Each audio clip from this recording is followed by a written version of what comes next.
ఈరోజు 12వ ఆవిర్భావ సభకి మీ ముందు మాట్లాడే అవకాశం కల్పించినటువంటి మిత్రులు పవన్ కళ్యాణ్ గారికి, అదేవిధంగా వేదిక రాంచిన పెద్దలందరికీ, అదేవిధంగా జన సైనికులకు వీర మహిళలందరూ కూడా నా ఉదయపూర్వ నమస్కారం. ఇవాళ రాష్ట్రం దోపిడీ అవుతున్నప్పుడు ఈ రాష్ట్రాన్ని కాపాడడం కోసం ఆయన తీసుకున్న త్యాగం ఇవాళ ఈ రాష్ట్రాన్ని కాదు భారతదేశంలోనే జనసేన పార్టీ అంటే ఏంటో తెలియజేసే విధంగా ఆయన ప్రవర్తన కూడా మనం చూసాం. ఇవాళ నరేంద్ర మోడీ గారు ఇవాళ ఆయన్ని కలపడానికి ఆయన పడిన కష్టం కానీ, ఇవాళ 3 పార్టీలను కలిపి కష్టాన్ని కానీ మనం ఒకసారి లెక్క పెడితే ఆయన ఎంత కష్టపడితే, సినిమాల్లో కష్టపడితే కోట్లాది రూపాయలు సంపాదించేవాడు.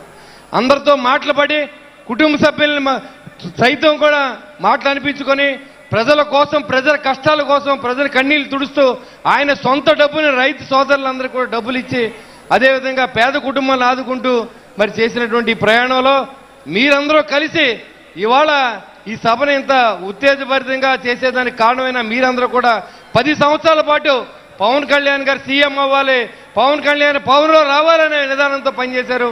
ఇవాళ మరొక పార్టీ అయితే ఏది కూడా ఒక్కసారి ఓడిపోతే మళ్ళీ కనపడిన మన దరిదాపులో కూడా కనపడదు.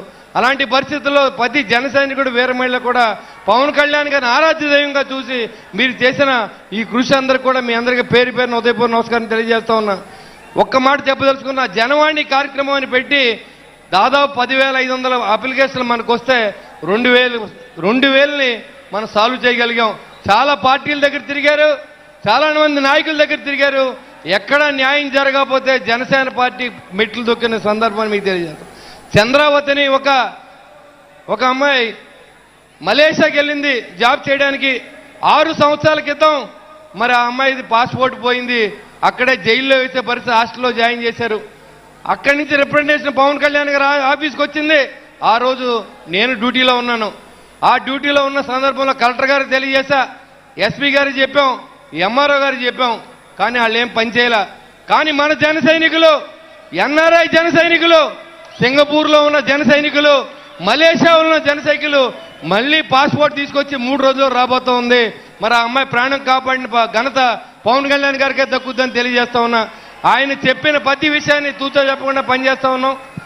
నేను ఒక ఆర్టీసీ డ్రైవర్ కొడుకుని, నేను మీ ముందు మాట్లాడుతూ ఉన్నాను. విదేశాల్లో కూడా బొల్సెట్ సీన్ అంటే ఎవరో తెలిసేలా చేసినటువంటి పవన్ కళ్యాణ్ గారికి నేను ఎప్పుడు రుణపడి ఉంటానని చెప్పి నాకు తెలిసింది ఒకటే, ఆయన ఎవరినైనా మాట్లాడితే తోలు తీసేవిడే నాకు తెలిసింది. మీరు కూడా నాతో ఉండండి. ఈ రోజు తొక్కిపెట్టి నారదీస్తానని చెప్పి అప్పుడు ముఖ్యమంత్రి హోదాలో ఉన్న మనిషిని, ధైర్యంగా ఉన్నటువంటి పవన్ కళ్యాణ్ గారికి మీరందరూ సపోర్ట్ చేయండి. ఇది నిలబెట్టండి. మళ్ళీ ఇంకొక 5 సంవత్సరాల పాటు అజ్ఞాతంలో పంపించండి, రాష్ట్రాన్ని కాపాడండి. పవన్ కళ్యాణ్ గారి నాయకత్వాన్ని మీరందరూ ఎప్పుడు బలపరచాలని చెప్పి మిమ్మల్ని మనస్ఫూర్తిగా కోరుకుంటూ ఈ అవకాశం ఇచ్చిన పెద్దల దగ్గర సెలవు తీసుకున్నాను. ధన్యవాదాలండి. రైల్వే కోడూరు శాసనసభ్యులు సోదరు శ్రీ అరవ్ శ్రీధర్ గారు, ఒక్క నిమిషం. జై జనసేన. పవన్ కళ్యాణ్ గారి నాయకత్వం